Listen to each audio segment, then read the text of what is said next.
Baik, Assalamualaikum warahmatullahi wabarakatuh. Waalaikumsalam warahmatullahi wabarakatuh. Bertemu lagi bersama saya dan Pak Agustino di konten Bimon Talks. Nah, kali ini kita akan membahas tentang yang mungkin tidak hanya di Indonesia, tapi juga di dunia ini yang banyak kasusnya gitu ya.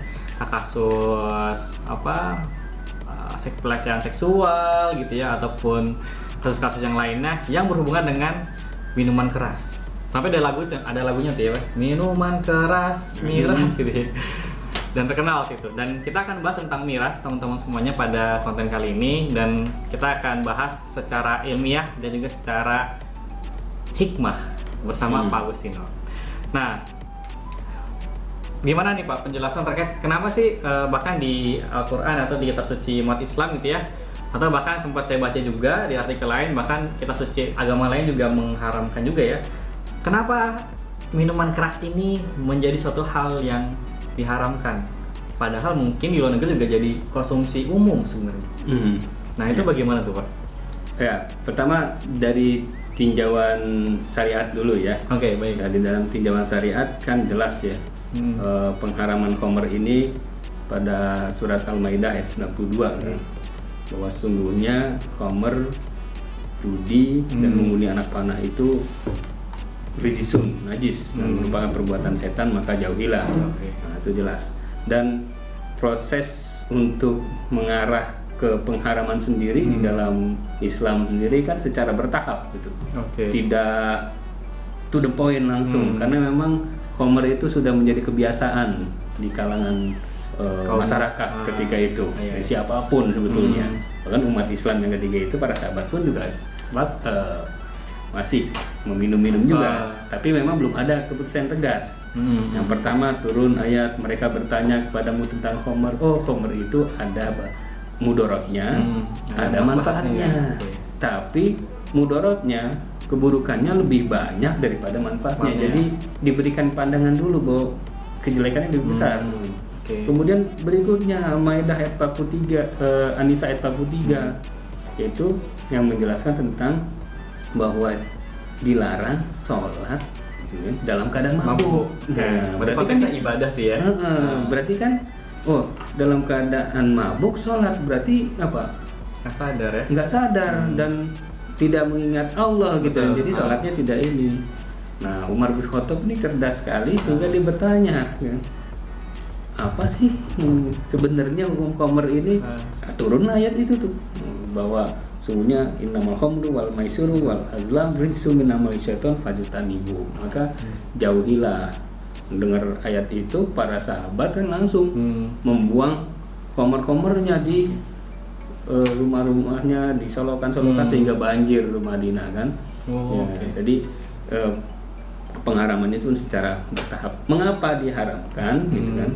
Karena tadi kan dengan minum-minuman khamr itu ya tentu akan memberikan efek kita istilahnya itu ya psikotropika lah gitu kan. Psikotropika. Ya artinya dia akan banyak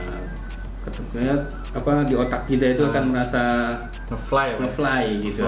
Ngefly dan jadi lupa segala sesuatu kan. Padahal di dalam ibadah itu kan harus khusyuk kita kan, mengingat Allah dan sebagainya.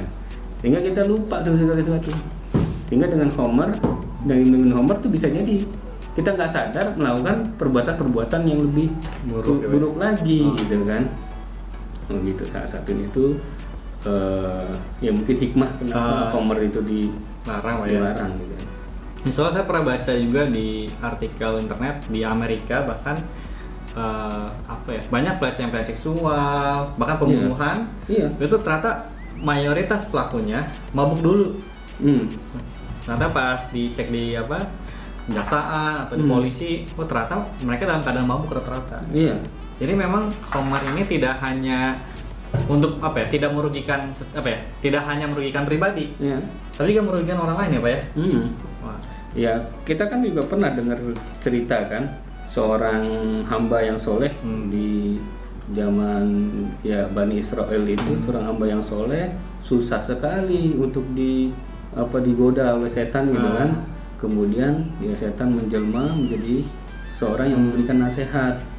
Kemudian akhirnya dia kayu untuk minum Homer. minum khamar. Setelah minum khamar ternyata dia berikutnya adalah berbuat lupa kan, berbuat zina. Setelah berbuat zina akhirnya dia untuk supaya tidak ketahuan dia membunuh lagi kan, meningkat terus. Oh iya, betul. Jadi emang awalnya itu di situ. Baik. Jadi emang Homer tuh emang menurutnya luar biasa besar Pak ya. Iya baik. Tapi ini Pak ada pertanyaan unik yang emang tersebar juga di masyarakat kita atau bahkan luar negeri juga. Kan kalau misalnya orang Indonesia nih lagi ke luar negeri, negaranya dingin. Terus konsumsi umum di sana itu ya pakai wine misalnya. Ya. Ya, berarti kan nggak apa-apa dong, karena kan mungkin ada darurat atau apa, akhirnya biar bisa menghangatkan badannya. Kalau itu hukumnya seperti apa ya?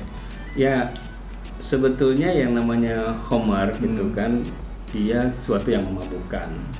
Sesuatu yang memabukkan itu kan jelas haram. Dalam hadisnya juga sesuatu yang memabukkan itu haram. Sedikit atau banyaknya. Sedikit atau banyaknya. Nah, jadi kalau 1 liter memabukkan ya atau segelas memabukkan, maka 1 tetesnya kita campur ya dia juga haram. Oke. Begitu. Ya. Sehingga ketika seseorang ingin misalnya tujuannya untuk menghangatkan badannya, sebenarnya ya memang tujuannya itu atau tujuannya ingin mabuk. Kalau seandainya untuk menghangatkan banyak minuman yang lain yang halal. Ada banyak alternatif lain ya? Banyak alternatifnya, jahe misalnya itu kan. Kayak yang pinggir jalan kan susu jahe, susu saraba gitu kan. Banyak yang STMJ atau apa. STMJ ya, STMJ. Itu ya atau kalau yang di luar negeri kan sudah jelas ada pemanas ruangan itu kan yang bisa dinyalakan gitu kan. Kenapa harus minum sesuatu yang diharamkan? Jadi ya dicari alternatif yang lebih pas lah, yang halal gitu. Oke, baik. Nah, kalau kita sedikit dalamin lagi Pak terkait tadi konsumsi khamar ya. Kalau misalnya tadi kan bicara sedikit banyak, tapi ada juga yang berpendapat kalau misalnya kandungan alkoholnya sekian persen saja, itu boleh nggak sih? Oke. Ya, jadi di dalam khamar ini kan kita harus melihat dasar hukum pengharaman itu ada 2. Pertama dari asalnya, kemudian yang kedua tujuannya. Oke. Tujuan dari sesuatu itu dilakukan.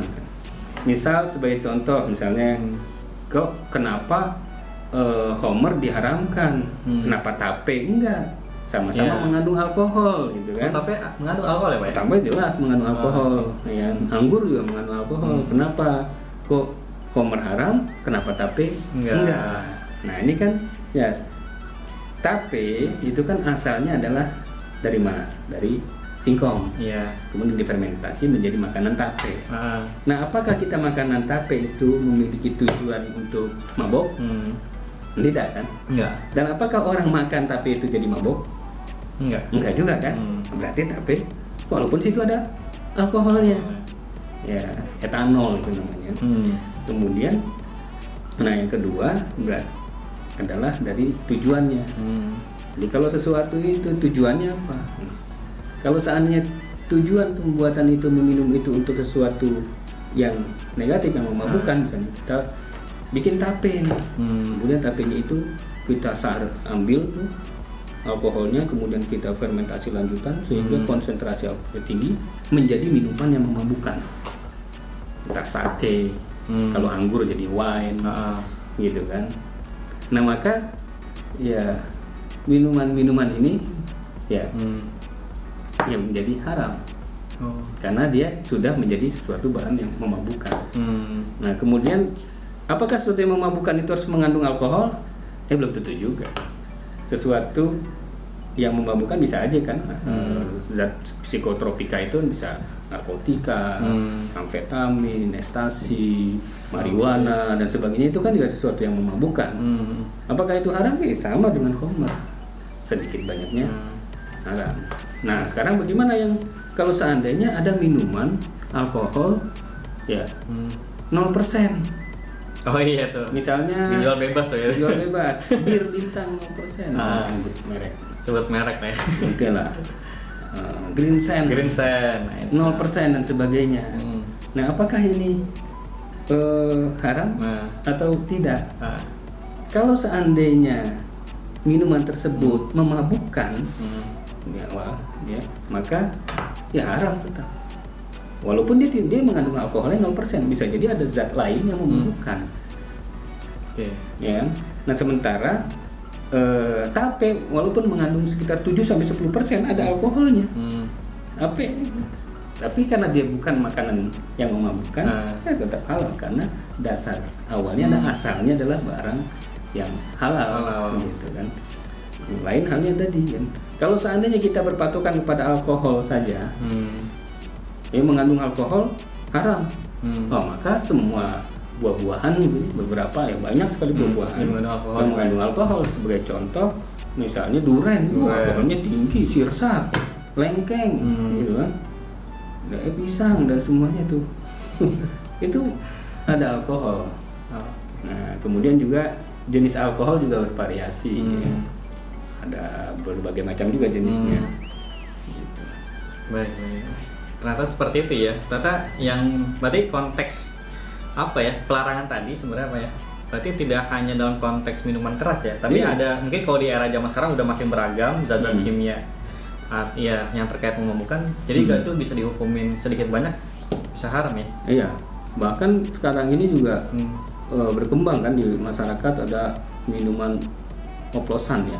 Bir oplosan ya. Oplosan itu kan dicampur dengan alkohol jenis lain yang kadar memabukkannya lebih tinggi, itu namanya metanol. Nah ini juga spiritus gitu. Kenapa? Karena memang zat ini ketika diminum itu lebih cepat bereaksi, jadi sampai kepada saraf di otak kita untuk menenangkan itu cepat sekali. Tapi ya, lebih berbahaya karena kalau kita banyak kan kejadiannya itu sampai mengalami kebutaan kalau 10% dari konsentrasi, 30% bisa kematian yang terjadi selama ini kan sudah jadi lingkungan kita saja ini di Depok juga pernah ada yang mati karena itu. Ini di berita sih emang bir oplosan terkenal Pak ya, maksudnya dipakai apalah anak-anak ABG, gaya-gayaan gitu. Tuh. Saya pernah beli tuh Pak waktu zaman saya kecil ya. Tapi nggak minum kan? Nggak minum. Ya saya cuma disuruh beli, apaan sih? Bilang aja beli ini. Oh ya udah beli ke tukang jamu gitu, tapi diumpetin sama dia ternyata barangnya. Ketika ada orang beli baru dia ngeluarin. Oh gitu. Pas saya cium, baunya nggak enak banget. Teman saya pulang baru minum 2 gelas Pak. Saya cuma gini doang, pada jatuh.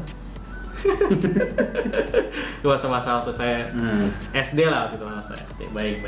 Berarti emang konteks haramnya jadi bisa lebih komprehensif ya pembahasannya. Terkait tadi bicara tentang syariatnya.